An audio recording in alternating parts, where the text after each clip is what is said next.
Shalom, perkenalkan nama saya Penny Rira dan rekan saya Mika. Kami dari Institut Agama Kristen Negeri Toraja, jurusan Pendidikan Agama Kristen, Angkatan 2019, kelas E. Pada video kali ini, kami akan membahas tentang sejarah lahirnya kekristenan atau gereja mula-mula, yaitu dalam bidang mata kuliah Sejarah Gereja 1 yang diampu oleh Bapak Dosen Christian Eliezer Randelele MPDK.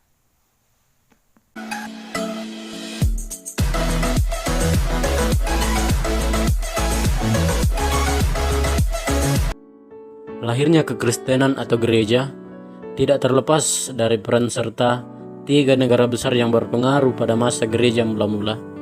Ketiga negara itu adalah Yunani, Israel atau Yahudi, dan Romawi. Di bidang kebudayaan, gereja dipengaruhi oleh kebudayaan Helenisme, yaitu kebudayaan Yunani yang disebarkan di seluruh wilayah kekuasaan Romawi. Bisa dilihat dari Perjanjian Baru, ditulis dalam bahasa Yunani. Perjanjian Lama pun diterjemahkan dalam bahasa Yunani yang dikenal dengan nama Septuaginta. Adapun terjemahan dalam bahasa Yunani ini diperuntukkan bagi bangsa Yahudi yang ada di perantauan yang tidak bisa lagi berbahasa Ibrani atau Aramik. Selain itu, bahasa Yunani membuat Injil terbuka bagi segala bangsa, karena pada saat itu bahasa Yunani menjadi bahasa internasional atau bahasa umum yang berlaku di berbagai belahan bumi. Secara politis, dunia yang dalamnya gereja lahir dan berkembang terbagi atas dua negara besar, yaitu Kekaisaran Roma dan Kekaisaran Partia. Ketika berbicara kekristenan, peran Kekaisaran Roma sangat kental, walaupun kekristenan mengalami tekanan dan aniaya pada masa Kekaisaran Roma. Justru, pada masa itu, gereja atau kekristenan mengalami perkembangan dan penyebaran ke berbagai negara. Semakin mendapat tekanan, kekristenan justru semakin berkembang. Roma sendiri telah menjadi pusat kekristenan. Pusat pemerintahan gereja Katolik berada di Vatikan, Roma. Di bidang keagamaan, dalam wilayah gereja terdapat beraneka ragam agama, mulai dari agama-agama suku sampai berbagai macam aliran kepercayaan. Dengan keberadaan agama Yahudi yang dikenal dengan ketaatan dalam menjalankan ajarannya itu, membuat beberapa agama atau aliran kepercayaan bermunculan di saat itu. Di antaranya adalah kekristenan.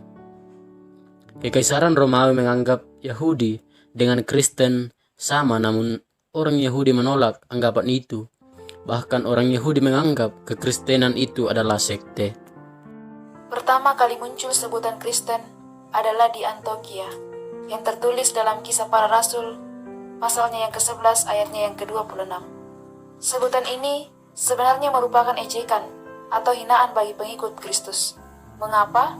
Karena jumlah mereka hanya kecil dan diremehkan. Pengertian Kristen pada masa itu adalah pengikut Kristus kecil, yang berarti dari segi jumlah minoritas atau tidak termasuk hitungan. Kekristenan yang tadinya diremehkan berkembang sampai ke seluruh dunia. Dalam bidang pengajaran, kekristenan berkembang dari masa ke masa.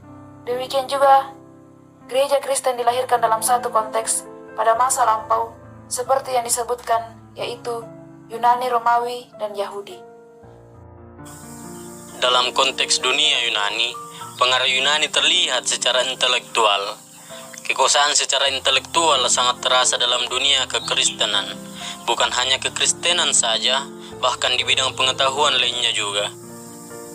Ada banyak istilah-istilah dalam bidang pendidikan atau pengetahuan umum dalam bahasa Yunani. Simbol-simbol atau lambang di bidang matematika, fisika atau sains begitu sering ditemui dalam huruf atau bahasa Yunani. Untuk mencari asal-usul kata atau etimologi, hampir sering bersumber dari bahasa Yunani.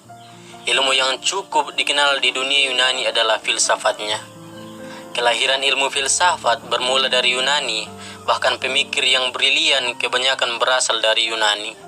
Letak dasar ilmu filsafat adalah Yunani, sehingga disebut filsafat Yunani. Nama tokoh yang melegenda di Yunani adalah Socrates. Pada kemudian hari, filsafat Yunani ini berdampak negatif pada gereja. Itulah sebabnya Rasul Paulus menasihati jemaat di Efesus supaya berhati-hati dengan filsafat yang kosong yang bisa menawan dan menaklukkan pemikiran orang-orang Kristen pada masa itu.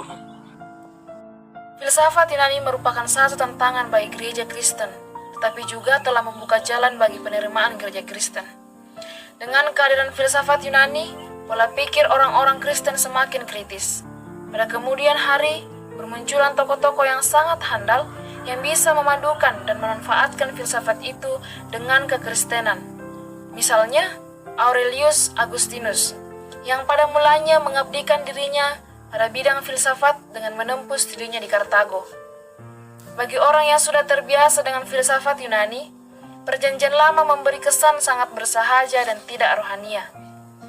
Reaksi Agustinus menolak, kemudian ia bergabung dengan pengikut Manikeisme. Manikeisme adalah agama Persia dengan dua prinsip atau dewa utama, yaitu terang dan kegelapan. Kedua ini senantiasa bertentangan. Alam kelihatan berasal dari kegelapan, sedangkan jiwa manusia adalah hasil terang. Teori ini menjelaskan asal-usul kejahatan. Ia juga dipakai untuk membebaskan kita dari tanggung jawab kejahatan kita, yang adalah hasil kegelapan. Namun Agustinus akhirnya insyaf bahwa di samping menjawab banyak persoalan Manikeisme, juga menceritakan banyak problema baru, lalu ia mencari-cari kebenaran di tempat lain. Ia mempelajari buku Hartesius, karangan Cicero, yang membawanya menjadi pengikut Platonisme. Namun Platonisme tidak membawa kedamaian sehingga berpindah lagi menjadi pengikut Manikeisme. Berkat perjuangan dan doa dari ibunya Monica, akhirnya Agustinus menjadi rahib. Pada tahun 382 Masehi, ia berangkat ke Roma dengan pengaruh pengajaran dan khotbah dari uskup Ambrosius. Membuat Agustinus telah melihat keindahan kitab suci yang kini menemukan jawaban-jawaban yang memuaskan hatinya. Pada tahun 386 Masehi, Agustinus sedang duduk di taman rumahnya. Tiba-tiba ia mendengar suara anak kecil yang sedang bermain di taman, mengatakan, "Ambillah dan bacalah." Suara hatinya mengatakan bahwa yang disuruh mengambil dan baca tidak lain adalah Alkitab. Agustinus yakin bahwa itulah suara Roh Kudus, sehingga ia bertobat. Mulai sejak pertobatannya itu, ia melawan pengajaran yang menyimpang dari kitab suci, di antaranya melawan pengajaran Pelagius yang berhubungan dengan ajaran kehendak bebas, dosa turunan dan rahmat. Agustinus mengajarkan bahwa manusia diciptakan Tuhan Allah dengan karunia-karunia adi kodrati. Karunia-karunia ini hilang pada waktu Adam jatuh ke dalam dosa. Kehendak bebas hilang dan Adam serta keturunannya takluk di bawah dosa. Manusia tidak dapat menyelamatkan dirinya sendiri. Manusia hanya dapat diselamatkan karena rahmat Tuhan semata-mata. Sesudah Adam jatuh ke dalam dosa, seluruh manusia berada dalam keadaan tidak mungkin tidak berdosa. Tuhan akan memilih orang-orang yang akan menerima karunia-Nya. Dari uraian pengajarannya itu, sepertinya Agustinus adalah penganut ajaran predestinasi yang nantinya akan dikembangkan oleh Johannes Calvin. Agustinus merupakan salah satu contoh besarnya pengaruh filsafat Yunani itu dalam membentuk pola pikirnya yang kritis dan akhirnya berusaha menemukan kebenaran melalui kitab suci. Sedikitnya filsafat Yunani telah membuka jalan kekristenan. Sedikitnya filsafat Yunani telah membuka jalan kekristenan dalam 4 hal. Yang pertama, pemikiran yang rasional membuat politeisme tidak dapat diterima dan menjadikan monoteisme semakin nyata. Yang kedua, ajaran Plato bahwa dunia yang kelihatan hanya bayangan saja dan dunia yang nyata yaitu dunia rohani yang tidak kelihatan, telah membantu kekristenan karena mengarahkan pada kenyataan melampaui dunia yang kelihatan. Yang ketiga, filsafat Yunani hanya bisa mencari Allah, tetapi tidak dapat menyatakan kasih dan kepribadian Allah seperti yang dapat dilakukan oleh kekristenan. Yang keempat, filsafat-filsafat terkenal zaman itu pada akhirnya runtuh, sehingga orang menjadi lebih terbuka pada kekristenan. Kekaisaran Roma lebih besar pengaruhnya dalam kekristenan. Pada waktu kelahiran Yesus, Roma sudah berusia sekitar 750 tahun dan sudah menguasai dunia barat. Dunia Yahudi menolong perkembangan gereja Kristen sedikitnya dengan 5 cara. Yang pertama, sebagai kontras dengan agama-agama lain, Yahudi adalah sebuah agama monoteistis yang kuat. Yang kedua, bangsa Yahudi menantikan kedatangan Mesias yang menyelamatkan dunia. Yang ketiga, hukum moral Yahudi menawarkan kepada dunia suatu sistem etika yang paling murni. Yang keempat, dunia Yahudi di bawah tuntutan dan bimbingan Roh Kudus menghasilkan Alkitab Perjanjian Lama yang menjadi kitab suci orang Kristen pada abad pertama sampai pada Alkitab Perjanjian Baru yang akan dihasilkan kemudian. Dan yang terakhir, rumah ibadah Yahudi, sinagoge, tidak hanya merupakan tempat ibadah pertama orang Kristen, tapi juga memberi sistem pemerintahan bagi gereja Kristen yang mula-mula.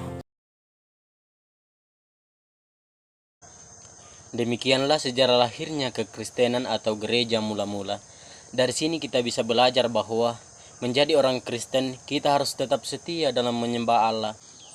Seperti orang-orang yang ada pada masa gereja mula-mula, walaupun mereka dianiaya, bahkan ditindas, namun mereka tetap memperjuangkan kekristenan bahkan menyebarluaskan kekristenan itu. Marilah kita menjadi saksi sebagai orang-orang Kristen yang percaya. Sekian video dari kami. Semoga video ini dapat bermanfaat bagi kita semua. Terima kasih.